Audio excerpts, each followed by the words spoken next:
Not a very intelligent crowd out there, is it? Hey, buddy, put your pants on, will ya? Hello, everybody. If you're ready for a nice presentation about intake, well, sorry to disappoint you. The presenter is a bit hungover. He drank a bit too much last night. It really makes my head spin. Okay. Hey, you. Raise your eyebrows. All right, this is not the best show ever, but away we go. Good morning, or if you're in California, good early morning. I'm Alan Gassman. I'm a lawyer in Clearwater, Florida. The puppeteer career didn't work out as I expected, so here I am practicing law and having a great time doing it. We're going to talk today about intake. We're going to talk about rapport. I'm going to cover some of the materials that I used when I taught a class at Stetson Law School on law office economics and professional achievement. It was such a good course that they decided not to have me back again. I guess I broke the mold. We welcome your questions, comments, and suggestions. You should have received the slides. They should have been posted. If you didn't, let me know and I'll find a way to post them. When we get to the intake form, if you want to follow along, you could get on EstateView software. You would put the word estateview.link in your browser, put your email address or make up an email address, and then select Pro Plus and put in free trial, and it will be a free trial. I think you have something like 10 days, and you can follow along with me and do your own intake exercise or share it with your client. It's a beta version right now, so we'll appreciate any and all questions, comments, and suggestions as always. So the art and science of intake is a big subject. I put some thoughts about it on paper in the last couple of weeks. The first impression is the best impression and the most important impression. So we welcome a new client, we welcome a new relationship, we welcome a new opportunity. The best thing you could read to get ready for that would be Dale Carnegie's book on how to win friends and influence people. It's a fantastic book written in the 1930s, and everything he said is completely true today. So what are the main things he says? Well, what's the most important word to a person? Their name. Spell it right. And if they have a nickname or something like that, figure out what it is and use it appropriately. Secondly, smile. Be happy to be with them. Remember, who's the most valued favorite person in your family? Your dog. Because when you come home, your dog just is going to jump out of her skin to love you. Be welcoming, a firm handshake if you're in person, and depending upon your COVID habits, that might have changed, but a firm handshake I think can be very important. Make enough eye contact so that you know the color of their eyes and they know the color of your eyes. That's a pretty good metric on eye contact. And then build rapport. So how do you build rapport? You might want to read a book that was very popular in the 1980s and 90s, which still is being used, called Neurolinguistic Programming. I think the first book that they came out with was called Frogs to Princes by John Grinder. I think it was Grinder, Grinder. One of them was a linguist, and the other was, I believe, a psychologist. Some very neat things, but one of the things they say is that if the person speaks quickly, speak quickly. If the person speaks slowly, speak slowly. If the person's Southern, maybe a little bit of a drawl. If the person's northern, maybe a little bit snappier. If the person leans back, lean back. If they lean forward, lean forward. Hands on the table, put the hands on the table. You get into a rapport. Pretty soon you can see them and listen to them and decide whether they are a visual learner or an auditory learner. The visual learner will say, oh, I see what you mean. Can I draw that? Can you draw that? I get it, I see it. An auditory learner will often go like that and say, I hear what you're saying. And once you determine if they're a visual learner or an auditory learner, you can use your hands more, draw things, or just be very deliberate in your speech. Everybody is one of those two things or a kinetic learner. A lot of your construction people and engineers are kinetic learners, and they almost need a three-dimensional model. So that, as I tell the law students and young lawyers when I go and lecture at law schools, is just very, very important. You know, a client doesn't know if I'm a good lawyer, a mediocre lawyer, or a terrible lawyer. They know if I show up on time, and I think some people don't realize you really should show up on time. Make sure that you show up on time. My assistant Riley is dictatorial about, hey, 3 minutes, 3 minutes. Are you ready? Are you ready? Show up on time. As Dan Sullivan, a great mentor, says, show up on time. Do what you say you're going to do. Say please and say thank you, and you'll be successful. Spell the client's name right. Get the first letter out to them, reiterating what was discussed.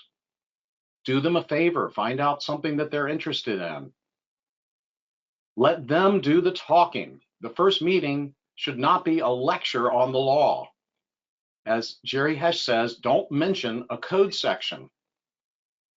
Listen carefully to what's important to them, which may have nothing to do with the estate plan, and solve their biggest problems, which may have nothing to do with the estate plan. So that is the art and science of intake, the real art and science of intake. I met that lawyer, I met that accountant, I met that financial advisor. She was very nice. She was very professional. She asked me the right questions. She knew what I was interested in. She answered my questions succinctly. And then she gave me a book on something that I was very interested in. And she knows somebody who I know. Another important rule of rapport is to let the person know something unique about you and learn something unique about them. And it can be very, very simple. It can be, I see you were born in Detroit. My grandfather immigrated to Detroit in 1896. I saw on the internet that your son is a soccer player. My son was also a soccer player. Studies show that if you know something unique about the other person and the other person knows something unique about you, that the relationship will be stronger and quicker. And, you know, I have a doctor that I go see, and he never lets on that he remembers who I am or that he is aware that he also treats my wife. He's just all business, and I think that's great, and I respect it. But it's a little bit daunting if he would say, how's Marcia? Oh, Marcia's great. But maybe because of HIPAA, he's not allowed to know. I don't know. I can't tell you. So it doesn't take, you don't have to talk all about your grandfather and where he got off the covered wagon and how he broke his shoe and you still have that shoe. That's not it. Just tell them a little bit of something. Secondly, or thirdly, or fourthly, don't one-up them. If they say, my daughter just ran a marathon, 4 miles, say, that's fantastic. My son's a runner too. Not, that's fantastic. My son just ran 9 miles. It's for them. They're paying you. You're not paying them. Now, at dinner over drinks, if they want to hear it, they'll tell you. But let them do the talking. And then after the meeting, you'll do the walking. I just made that up.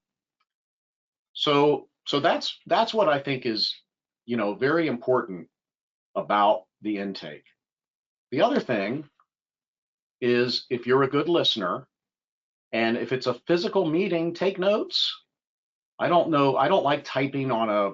I used to type on a laptop during the meeting to show off that I type, 35 words a minute, and I thought that was good. But I handwrite now. I just think it's more personable, and I write the whole time. I'm always taking notes. I use a big chart that a lot of you have seen, and it's about 3 feet by 1 foot or 2 feet, or sometimes it's 6 feet, and I just go back and forth and I write on that chart the whole meeting. Now, after the meeting, one of my secretaries comes into the conference room. Studies show that your memory of a meeting is best in the room where you had the meeting, in the seat that you were sitting in during the meeting, hopefully not a cluttered desk if you're on a Zoom call.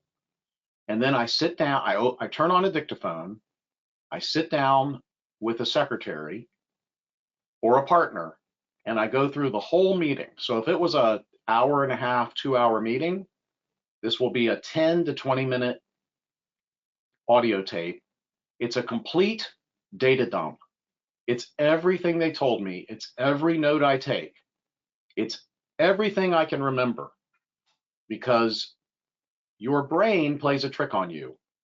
Your brain thinks that 45 minutes after a meeting, you're still going to remember everything that was said, or 45 days after a meeting, or tomorrow. No.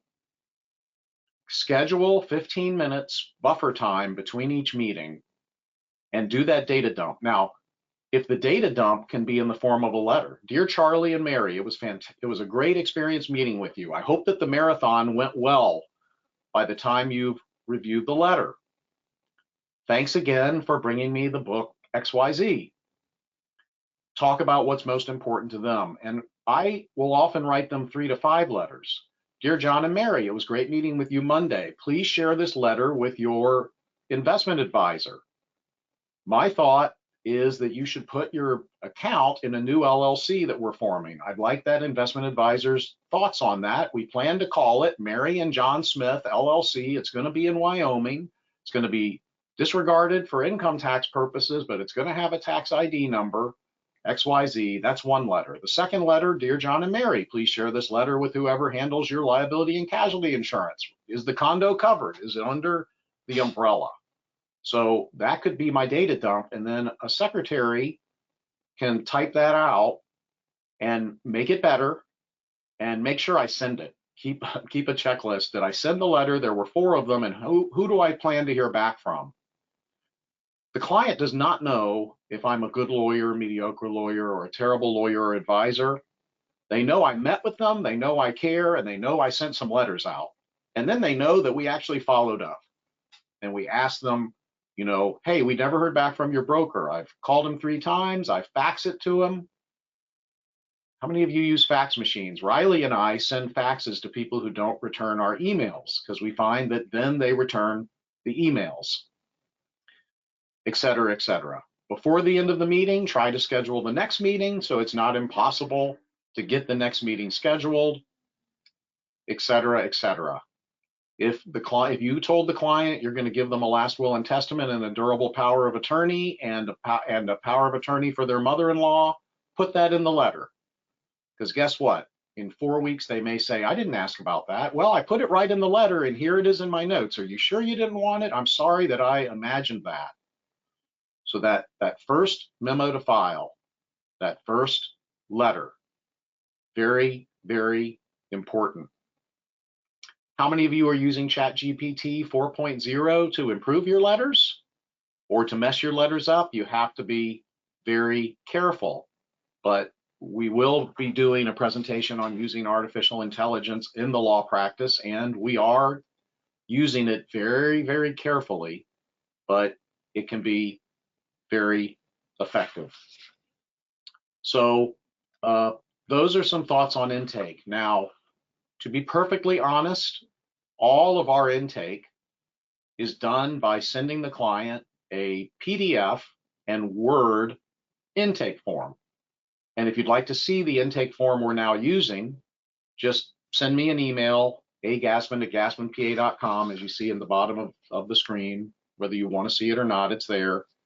And I'll be glad to share our intake form, but I'm also going to share with you what we're doing with the software, which is a different intake form that we're developing.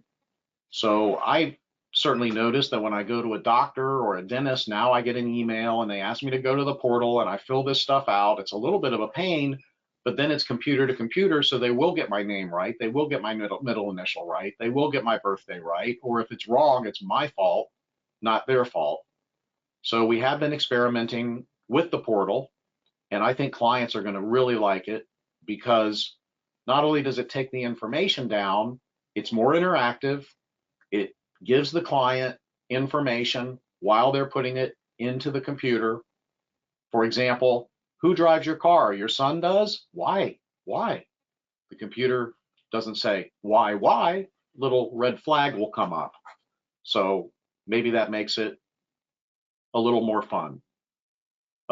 My friends at Decision Vault, if you want to see other software that does intake, you can call my friends at Decision Vault. I don't have any financial relationship with them. We are going to link up so that people who use Decision Vault can also use Estate View. But check their software out. They do some things that Estate View doesn't do yet, and that may be of interest. The other thing that's very important is make sure that you are being a team player. Team players do best. So we have to remember who do you want me to copy on the correspondence? That needs to be a questionnaire question. Who can I copy? And if not, why? Why don't you want your CPA to know what I'm doing? Why don't you want your investment advisor to know what I'm doing? And well, because they'll charge me. Okay, well, it's good for me to know that you don't want to be charged to have your CPA know what I'm doing. Maybe we should talk about that, or I'll just be extra careful, whatever that situation is.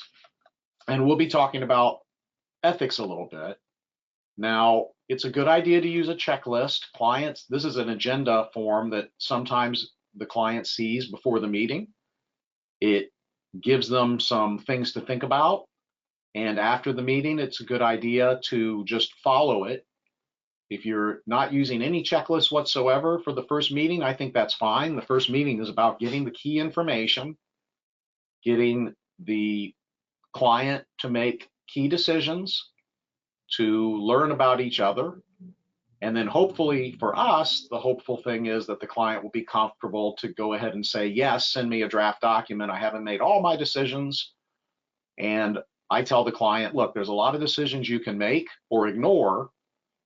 When we send a document, it has optional provisions in boxes, and there's a little one sentence that says this provision would limit what any adult child receives to no more than $10,000 a month, so that they have an incentive to work and to be productive members of society. And some clients want that clause and some clients don't.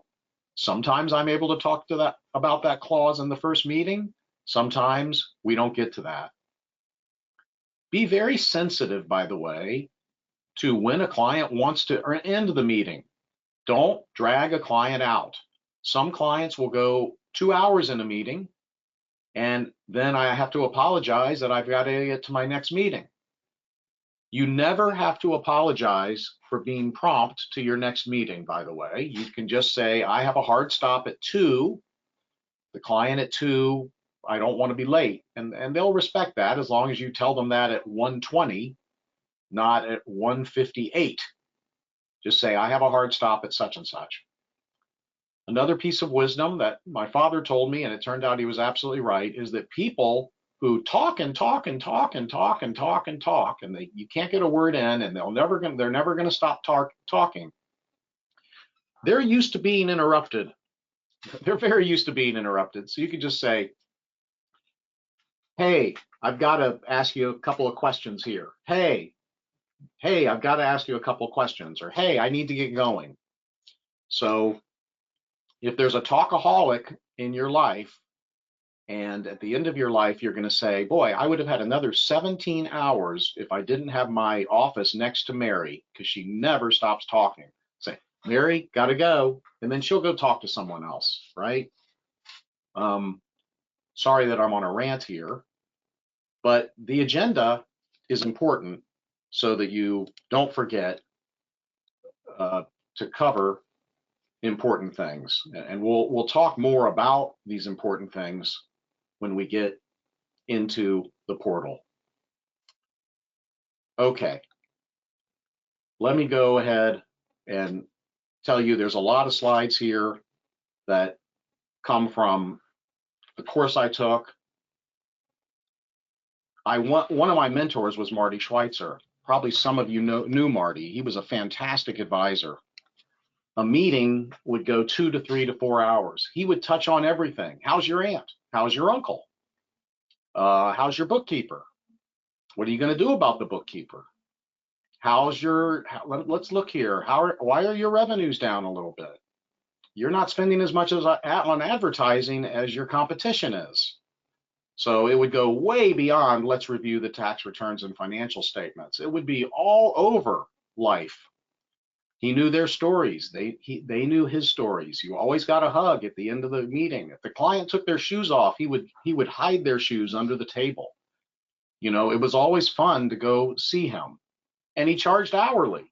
So, you know, they were paying for the entertainment. So I want to be more like him and less like a professional who makes meetings boring, who doesn't really care about the client, and who's not all about getting great results.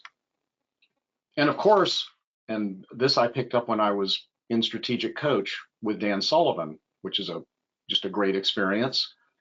But think through, I'm in the conference room with the client.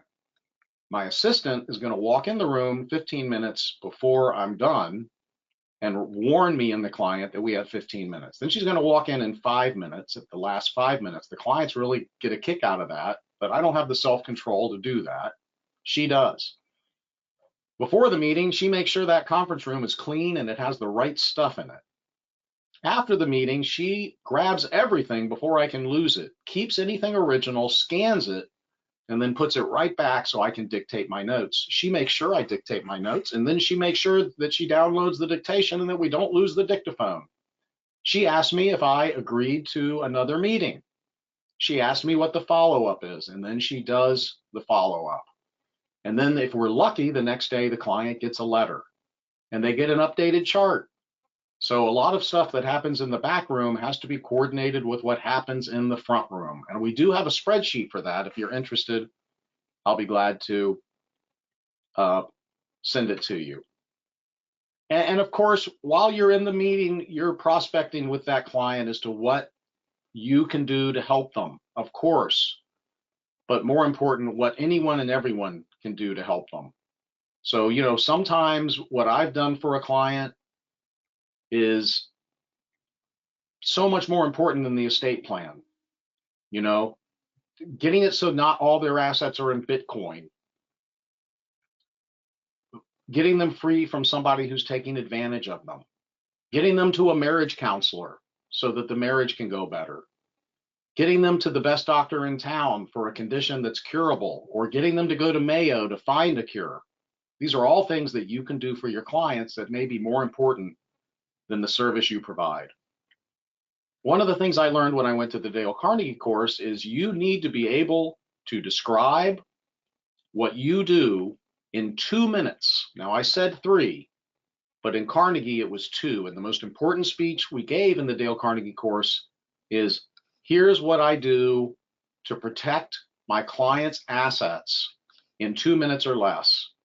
Here's what I can do for you to help you avoid federal estate tax in 2 minutes or less.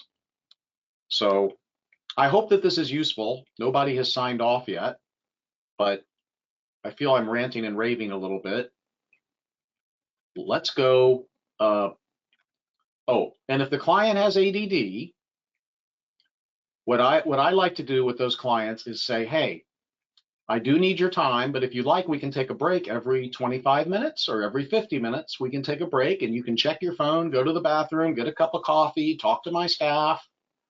And they'll say, yeah, that's great. Let's take a break at 50 minutes. And then some of the ADD clients, I will admit, they come in after hours and we open a bottle of wine and we get them to calm down a little bit with that bottle of wine, have a glass of wine, don't get them drunk, but give them a glass of wine and let's calm down. And it's okay for you to allow them to launch into stories. In the intake process, what Jack Barrett taught me, the first day a patient would go to his office, they would dote on that patient. They would give the patient a gift. The office manager would go into the room before the patient was completely done and say, hi, I'm the office manager. How did everything go? Is there anything we can do to help you?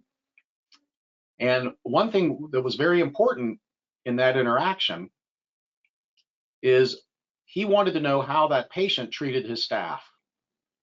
Because, you know, the client will be very nice to me, and then they'll be a little nasty with Riley, my assistant, or with Diane, the scheduler. They'll just be a little rude. And I want to know that because eventually they'll be rude to me. So you just want to know, you want to tell the staff is more important than the client. Let the staff know that and think that because it's true. Without a fantastic staff, you don't have a fantastic client for most of us. So that's another important thing in the intake. And of course, remember your best 20% of your clients is 80% of your business. So make sure that those top 20% of clients are getting what they want and not have your organization dragged down by the worst 20% of the clients, which cause 80% of the problems, right? The top 20% of clients cause 80% of your revenues. When I go to a dentist or a doctor, I want to be an A client. I want to be on the good list. I want to be able to get in there if I need help. I want to be treated nicely. So clients who are smart enough to do that, they make the world go round, don't they? And they're very friendly. Okay, I'm going to now go ahead and go to Estate View. And if you want to follow me, and this is not going to be a commercial for Estate View, although we do have theme music and everything, but if you want to follow me, go to estateview.link in your browser and put in free trial, and that's how you do it. But I'm going to go to Estate View now. So I think you're seeing my screen. I want to make sure you're seeing my audience view. Yep, you're seeing my screen there. So I'll go to estateview.link.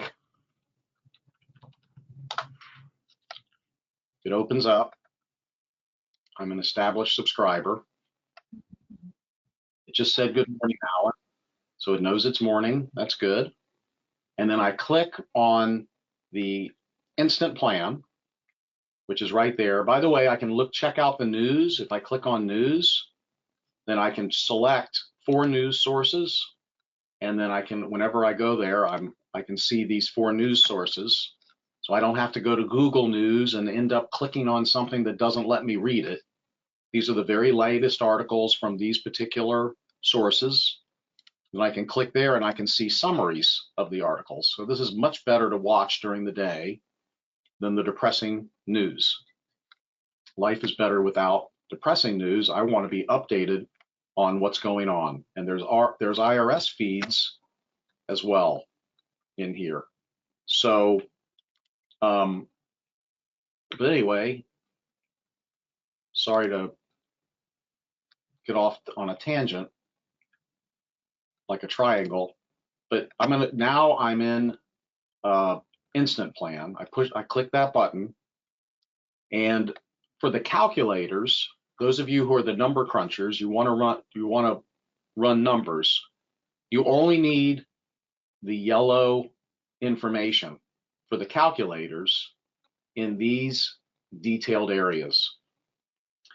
But if you're doing intake for the client, then what's important? Well, I'll just go through this and we'll talk about your intake process. And I think I'll do a separate video that I'll send you probably Monday or Tuesday when Brittany can do it, which will start right here. But I'm at 11:30 now, so I'm 30 minutes into this video. And you may want your staff to look at this if you want to go ahead and try this out. So first, who's the referral source, and did you say thank you, and did you send them a plant or something to let them know that you care and that you appreciate the referral, and did you remember to copy them on the letter, et cetera, et cetera. Client's name, then they have a middle name, and then they have a last name, and do they have a nickname? If they have a nickname, they can click yes, and they can type in the nickname. And you're going to want to remember that. It's on my chart, the nickname. Then their address, their email address, their phone number, and we are going to add a cell phone number. Almost everybody nowadays is using a cell phone, but some people do have a landline. That means a home number. Occupation or passions. I want to know, I'm a lawyer, but I also love my church activities or love golf. Last four numbers of social security number, male, female. My law students had me put in other. Then a date of birth, and you can move this by year or an age if they don't want to give you the date of birth. And then it's kind of fun to see the life expectancy of this person born in 1955, 16.1 years, and then with the spouse, the life expectancy, one of them will live to 22 years. It's kind of fun if I make him younger or older, then the life expectancy changes. So that's kind of neat. How much of the estate tax exemption have they used? He's married, so that's why you see Mary, who he's married to. And then, does he have a previous marriage? And if so, tell us about it. We can say all alimony was paid. Now, I could say, I probably will add, send copies of any marital settlement agreements that are pertinent. Tobacco user is going to change the life expectancy. Buried or cremated, and I think we need to add a box. We'll be adding a box for more details, and we'll probably push this to the back. I mean, nobody wants to talk about being buried or cremated on the first page, right? And then health, maybe health should come before buried or cremated. And then do you have a concierge or primary care doctor? I think we're going to change that to, it does say, do you have a concierge or primary care doctor? And if not, they may want a recommendation for one if they're one of your best clients. And then the same thing for the spouse, including where they live. They may not both live in the same place. Nowadays, we have a mobile society, and against the spouse's exemption, we could, and I'll consider asking if the spouse has a portability allowance. Maybe we'll add that to what does either spouse have what is known as a portability allowance. And then we go to the next, which is family information. And is there a child? Where do they live? What's their address? What's their date of birth? Are they a common child or just Bob's child, just Mary's child, adopted by one of them, a common child, or adopted by both of them? It's good to know that. Male, female. Are they married? If they're married, what's their spouse's name? Below that, we could put other info on spouse, optional as a box. You could say they love to tell you their son-in-law's, the president of a new tech company, or he's a scoundrel. Any health issues? What about her doctor? And then if they say she doesn't have a doctor, why not? and then the other child, and then a third child. And if the child is not 18, we ask, and for each, if the child's, we need to ask, does the child drive? If the child drives, whose car is he driving and why? Why are you letting him drive your car or Mary's car? Well, he's not 18, he can't own his own car. So the question is, who took him to get the driver's permit? Because in most states, and in Florida, you get a driver's permit and a parent has to sign, and they said the signature says, I agree to be responsible for my child's negligence on the roadway. Now, if mom signed that and the child is driving dad's car and gets in an accident, you lose everything. Everything that's joint, everything that's a husband's, everything that's the other spouse's. So the red flag comes up, and it explains that. So we're going to have a lot of red flags that are going to come up when certain information is entered. And if you want us to add some red flags, let us know. And then, do you want to tell us about health? Do you want to tell us about his doctor situation? And a lot of times they'll say, well, he's always sneezing. Well, I know a good allergist, et cetera, et cetera. So then we go to grandchildren. And then with grandchildren, we're going to show you an educational.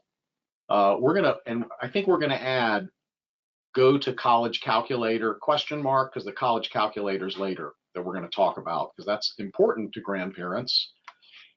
As Jerry Hesh says, what is the purpose of an adult child? To have grandchildren, right? That's what people love. So then the other thing is, what about your parents? Now, you can forget to ask about the parents, and it's not only nowadays, it's not the parents are married. A lot of times they're not married. So it's Bob's father and his stepmother. And we're going to need to change that. So if they're not married, it needs to say Bob's father and Bob's stepmother. So we'll be changing that.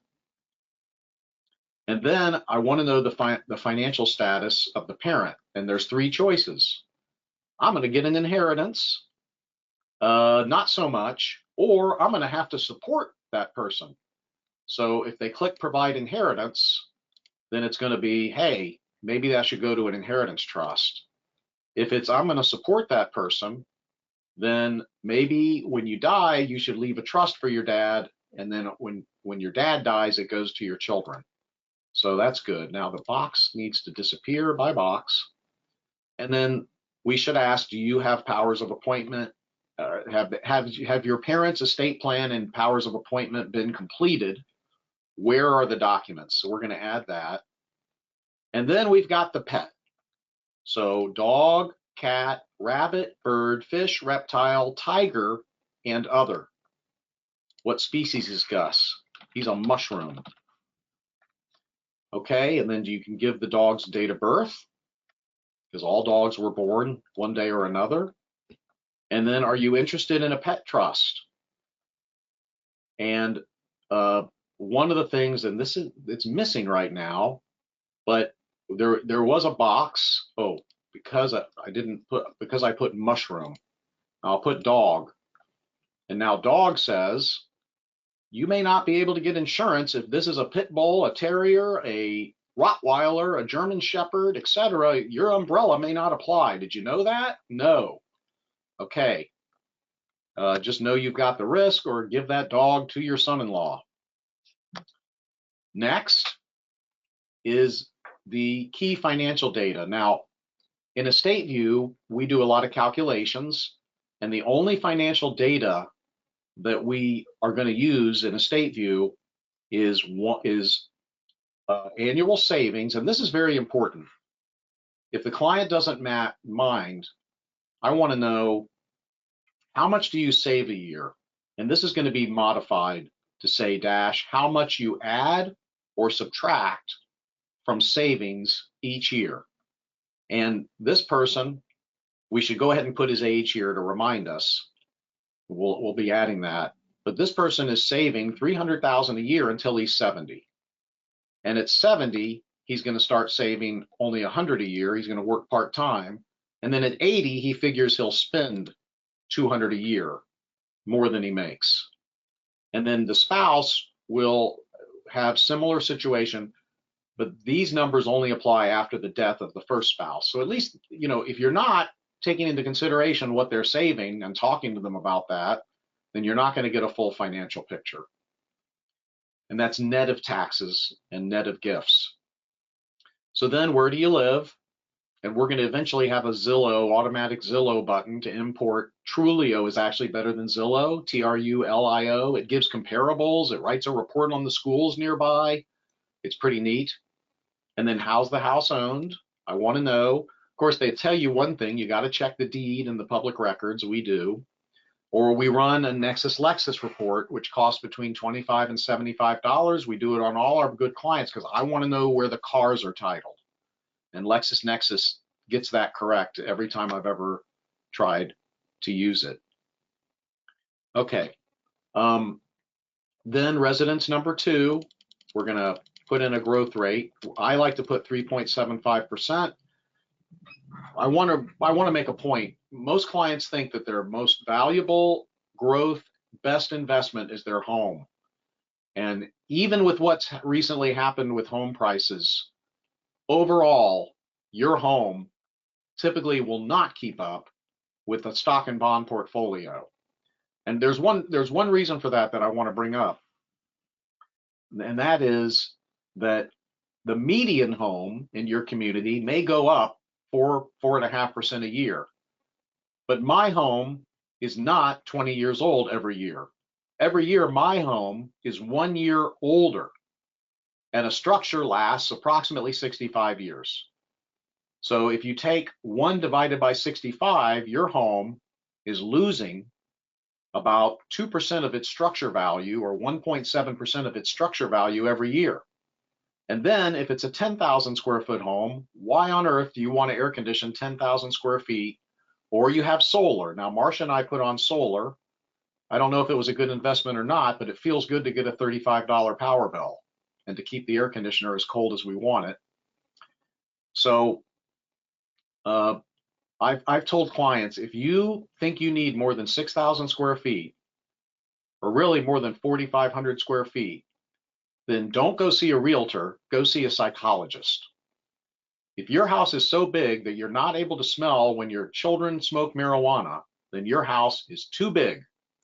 A smaller house is better. I grew up in a 2,000 square foot house with 5 people, and my father said over and over again how big that house was, because he was raised in a 600 square foot house with 5 people.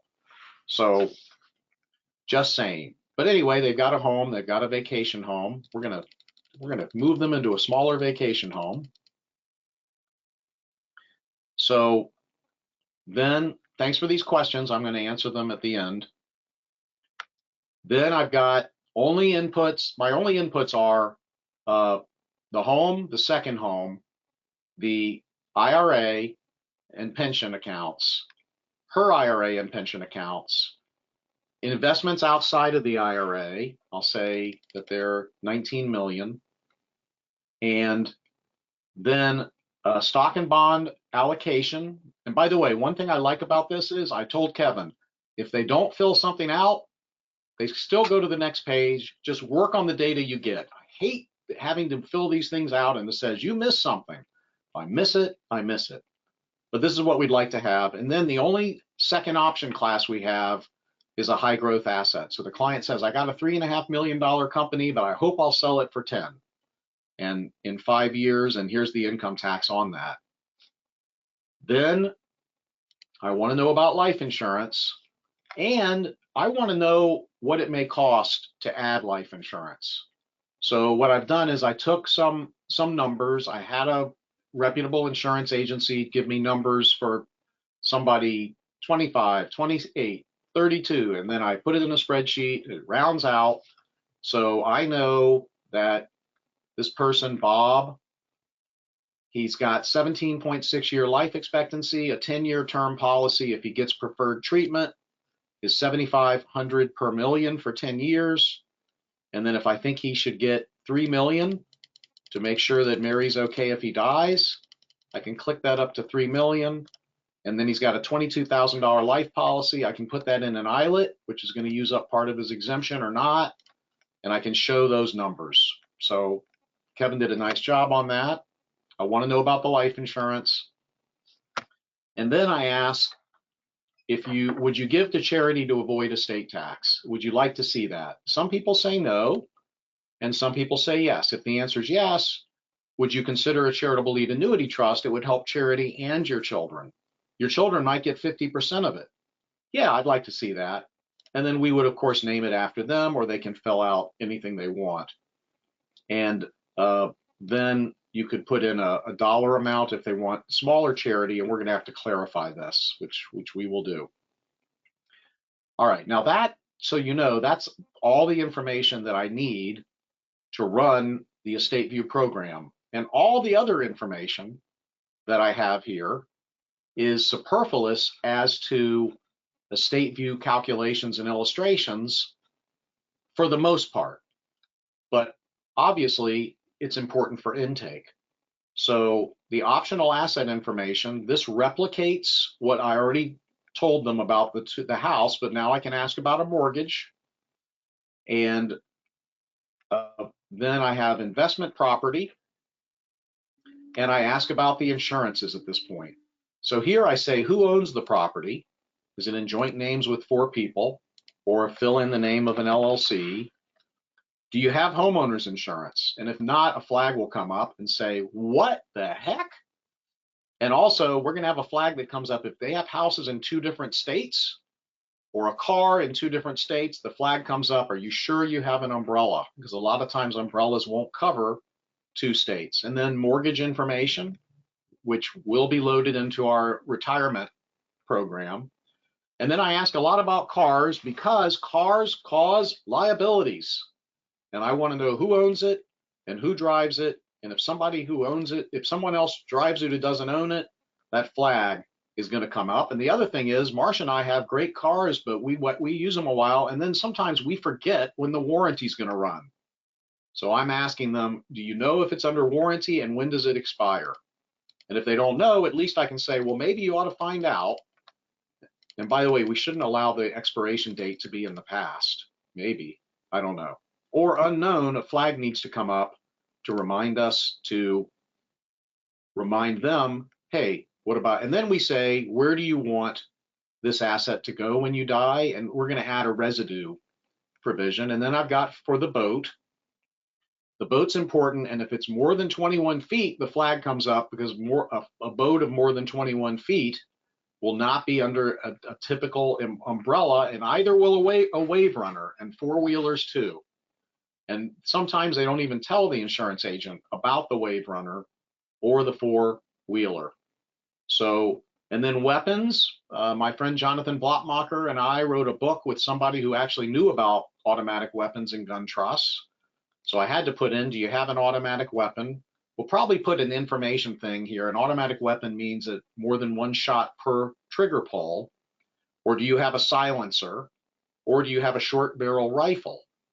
And this needs to say rifle barrel under 16 inches. And if you have one of those, then you need to have a gun trust if anyone uses the weapon other than the owner. So if I have a suppressor and I let my wife use the suppressor and the suppressor's in my name, that's a felony. So who else uses it? And then a flag's going to come up and it's going to say, get a gun trust, because every trustee of the gun trust can use the weapon. That was the loophole from the 1930s, and it's still there. There's a lot more on gun trusts. If you want our gun trust book, which is not updated lately, I'll be glad to send you a copy. Just let me know. So then jewelry, and is it insured, and what value, and who's going to inherit it? That's important. We forget to ask that. And then are there assets that are foreign? And then we're going to have a red flag for if this asset receives income, you have to report it on your tax return. And if it's a foreign account, you need to do an FBAR form, et cetera, et cetera. So we're going to add red flags for that. And I think another good question is, do your parents have foreign assets? Because a lot of clients have parents in India, and then there's ancestral land. And then you've got real estate companies and private companies. And then we go to liability insurance. Do you have it? Do you know how much? Does it cover the out of state? That's going to be another red flag. Do you know about malpractice insurance? Maybe we could add, do you get a free tail on retirement, to get them thinking about what the tail malpractice insurance situation is. A lot of doctors want to work part-time or as locums when they retire, then they don't get their free tail, and the tail may cost them $350,000. So reality has to set in. Do you have car insurance? Who with? Then the information on the advisors and anything they want to tell me. I want as many advisors as possible. Then who they're going to choose as their fiduciary. And we're going to have to build into this. Do you want a co-trustee? We often recommend a co-trustee. I almost always say, if you want your spouse to be trustee, that's great. They can be co-trustee with their choice of one of your trusted friends or advisors or a trust company. But serving as a trustee alone, I think, presents a risk. You've got to think about that. So I think our form needs to kind of build that in. Then we're still working on our college funding, but clients need to know, are your grandchildren good? Do you have a 529 plan? Why is it not fully funded? Why would any wealthy person not fully fund the 529 plan as soon as junior is born? Get that thing funded, get the time value of money going. Don't worry about the annual exclusion.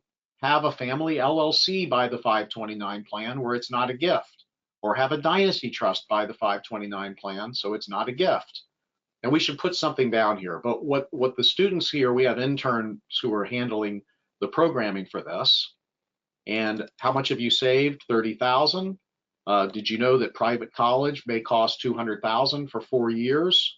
Going to grad school, going to be a lawyer. Public out of state, another 120 for 3 years. And you've got 320 of tuition. So you need to get, and this doesn't take the time value of money into account yet, but hopefully it will soon. And then we go to the optional questions. And the optional questions, how much cash will you need? Do you know how much cash you need? Yes, no, or I don't know. And if it's I don't know, we're going to have a red flag. Will banks or lenders call your loans when you die? I don't know. Is there enough life insurance, or should we discuss that? I don't sell life insurance. I never will, but I may have an opinion as to what a client may need in terms of life insurance. And we're going to talk about that a little bit when we get to the Monte Carlo analysis I'm going to show you. Do you know how much cash your beneficiaries will need? Is there adequate cash flow? Did you factor in income taxes? If updates are recommended for your IRA, would you like our assistance? If yes, red flag. We got to make sure we do that. If no, red flag. We need to tell you, you need to do it. Are updates recommended for pension? Updates for life insurance ownership? Can we contact your insurance agents and run projection? And would you like us to contact your insurance agents and request projections that we can review with you? A lot of people don't understand their permanent life policy. Ask for an enforced illustration. Review it with somebody. We're going to change this question, though. We're going to say illustrations that someone can review with you, your CPA, your investment advisor, your new life insurance agent, whoever that's going to be. Can we directly communicate with your CPA? Do you want us to handle your annual minutes? Do you have powers of attorney over your parents? So there's going to be more. But and then special notes to the planner. And the next thing I have, this is all the information that we're putting together today. And now what I can do, I can click assumptions. And assumptions is going to inform the viewer, inform the user of what the estate tax is. If they're going to be in a state if they're going to be in a state that has a state estate tax, we need to red flag that we're not taking those into account yet, but we can crank up the rate to take that into account. If there may be a 6% estate tax, then does the exemption drop to 50% in 2026? My prediction is it won't. The exemption may go up, may come down, but I think it'll probably stay where it is.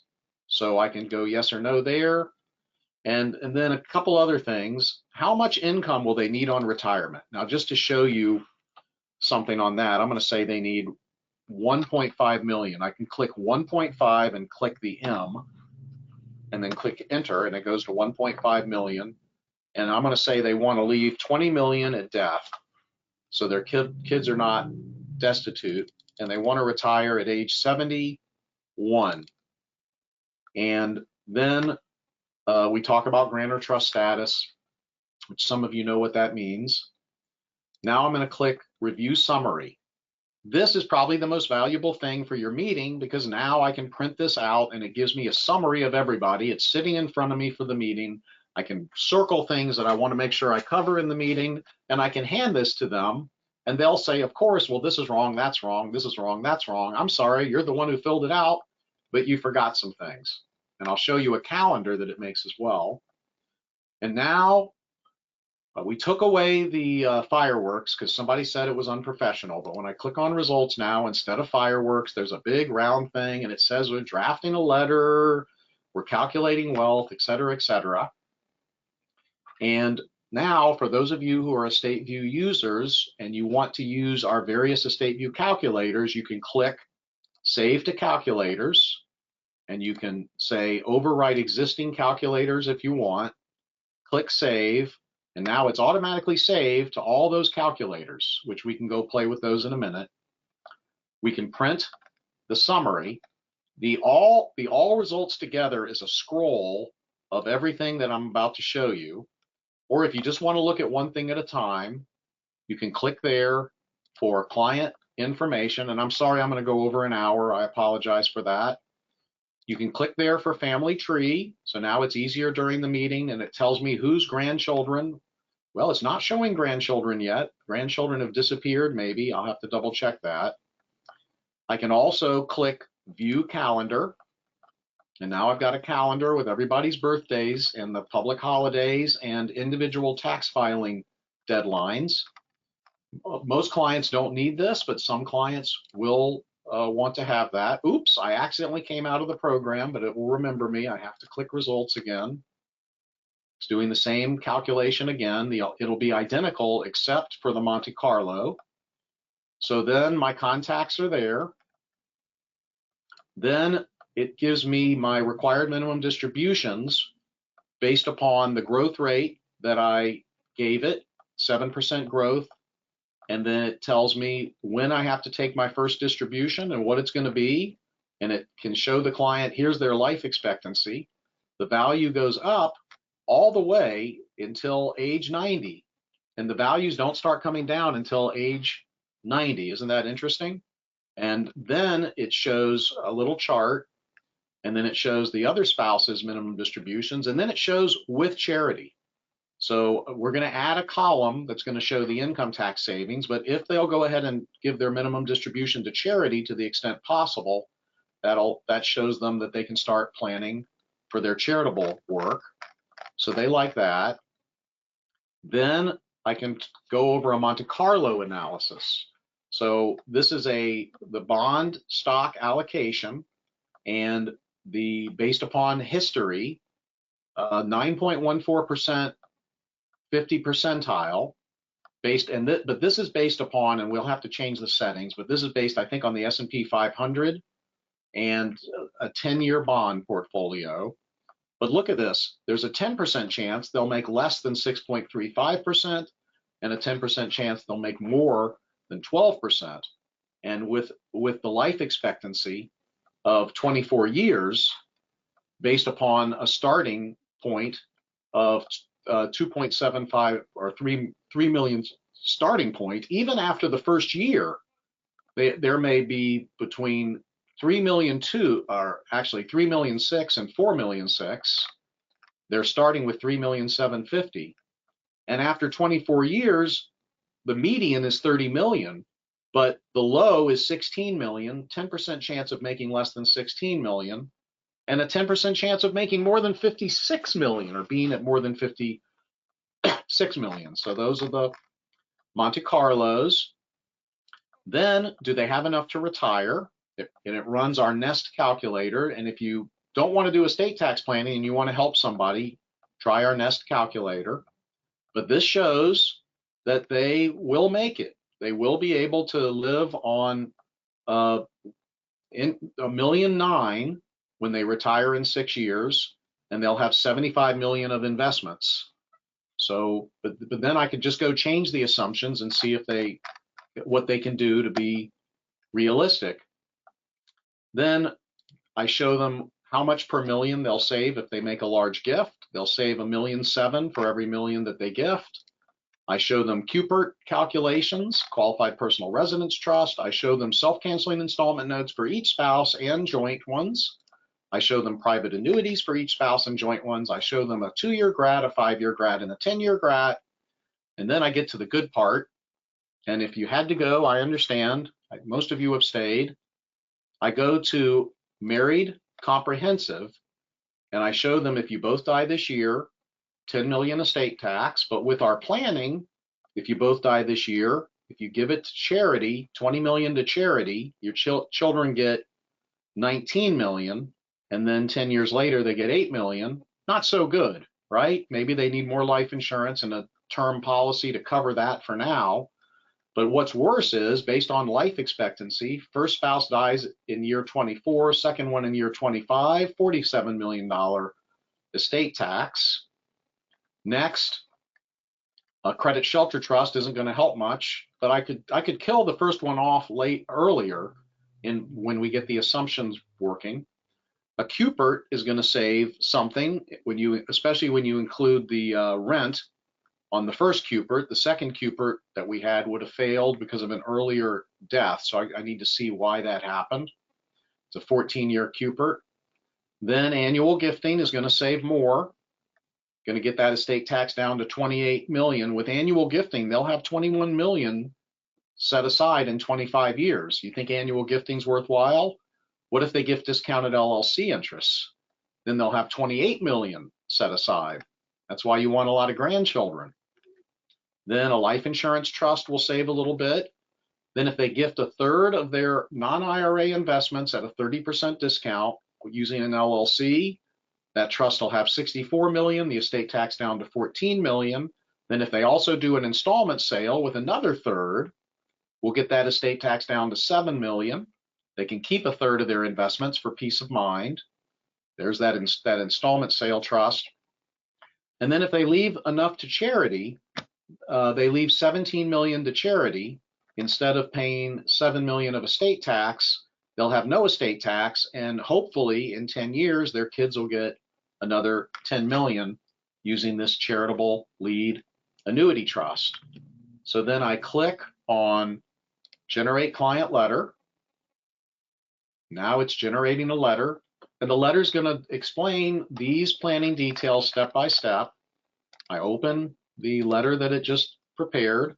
This letter used to take a long time. It used to take a day and a half to do all these spreadsheets in the letter, go to all these different calculators and write things down. Now it's all in a Word document that you can edit. There's all your inputs. And now you can go to our married couple comprehensive calculator and change that. And if you want to know how to use the married couple comprehensive calculator, just go to the calculator and there's a video at the calculator. So this explains everything. If anyone wants me to send you this letter, I can send you the letter. And now I can go to letter writer. So beyond the estate planning letter that I just wrote, the letter writer writes a letter to the client. This is not yet customized. It puts their name in.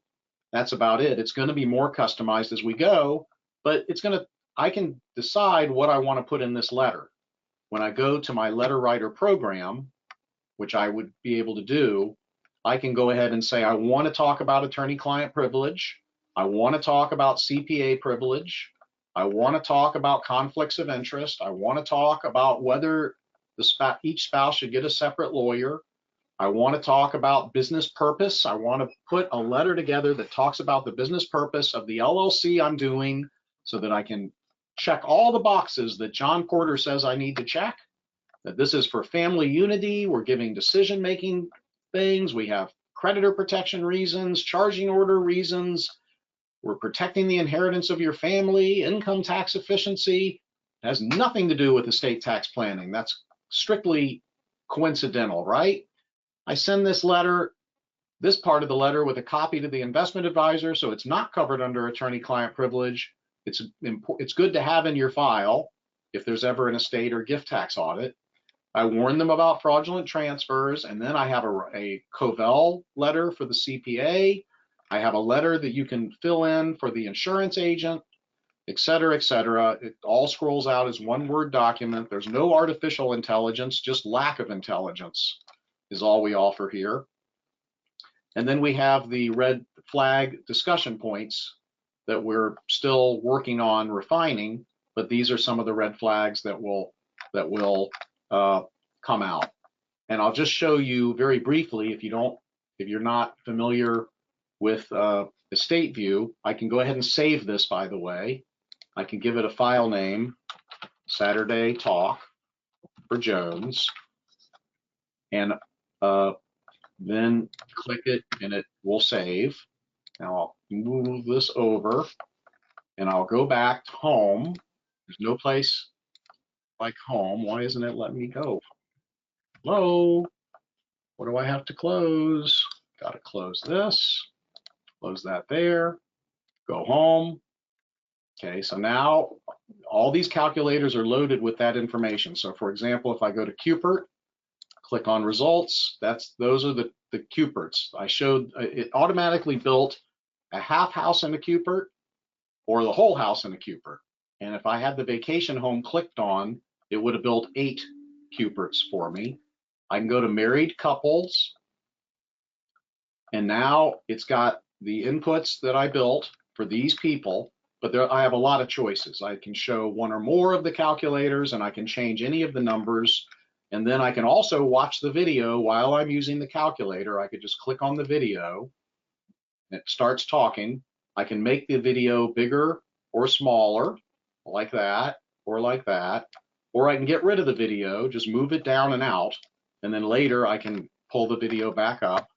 And then I can generate a client letter when I get my new numbers in. I can generate a PowerPoint, and I can share the whole software program with the client.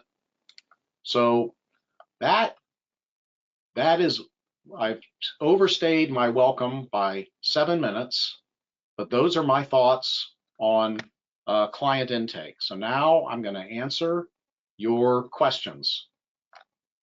Okay, and Kevin, what are the best practices in the case of financial planners whose clients would like their financial planner to sit in on the client's intake meeting with the lawyer? By all means, the financial planner is a great person to have at the intake meetings. Clients sometimes feel intimidated by lawyers and would like their financial advisor in the intake meeting. Well, I would like their financial advisor to fill out my form and bring it to the meeting. Give it to me beforehand so I can show them a nice chart of all their assets. And in addition to the chart of all their assets, I can show them all these illustrations, and the financial planner can put these together so we can, educate the client. And Kevin continues by saying, working collaboratively with the financial planner, do lawyers prefer to see a 100-page financial plan or a 5-page summary? Both, please. If your software is better than my software, bring it on. It doesn't hurt to have the 100 pages. It's good for the trees, they get exercise. Okay, Stuart, can the software guide as to how much liability insurance should be? I don't know that I'm going to do that. Some insurance agents, for some reason, the liability insurance agents, well, if you have a 2 million net worth, you should have a 2 million umbrella. Well, you know what? If you're a bad driver, you should have a $10 million umbrella, even if you only have $1 million in assets. So, Stuart, I would be glad to have the program recommend coverage amounts if I could find a reputable barometer for that. Then Kevin says, working with couples, how do you handle situations where the spouses have significant disagreements with one another? Well, I feel like I'm at home. Do you ask them to work it out themselves? How do you tactfully suggest?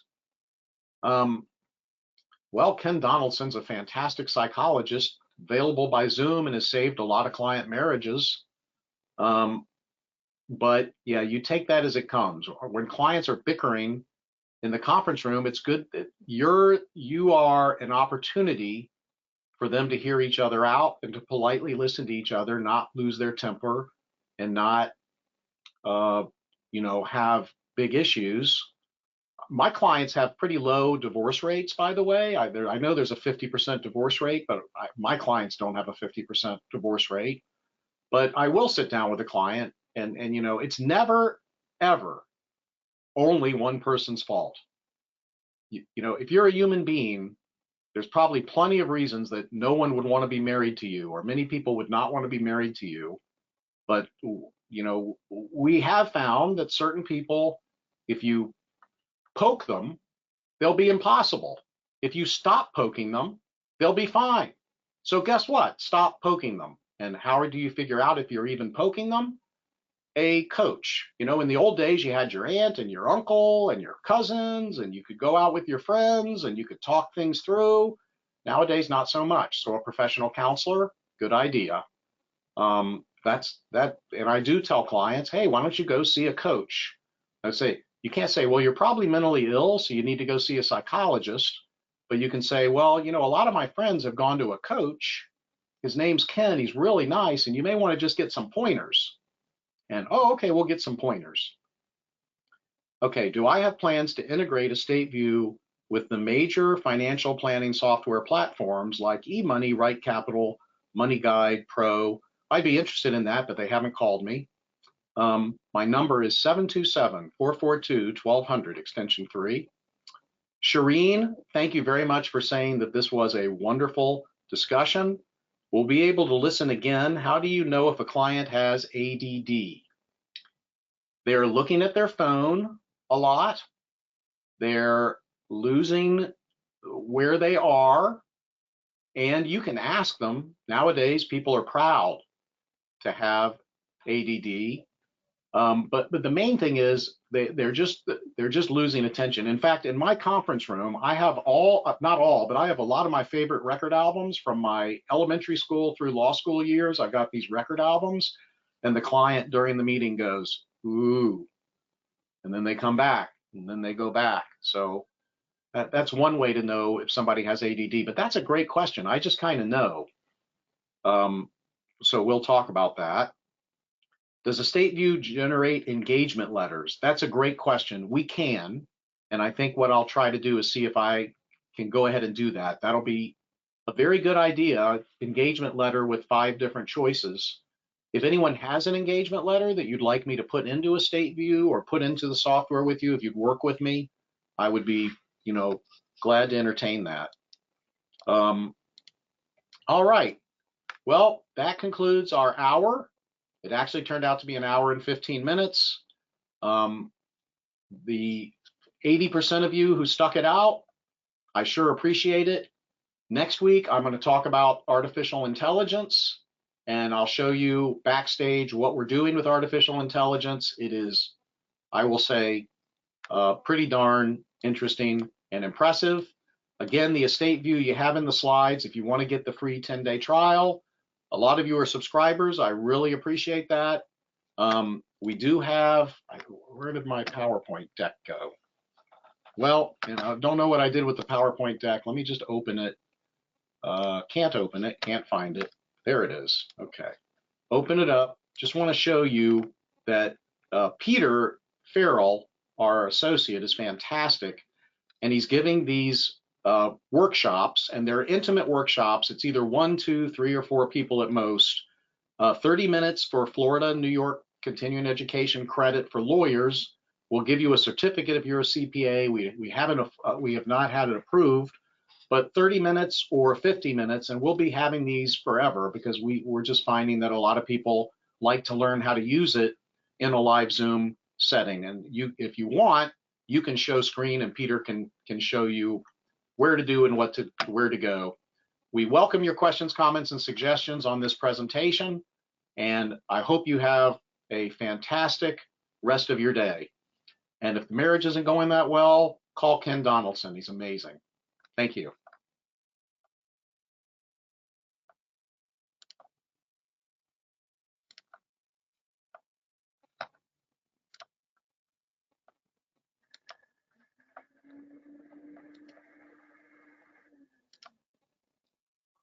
It's over. Turn it off. Help. It's over. Why isn't it going off?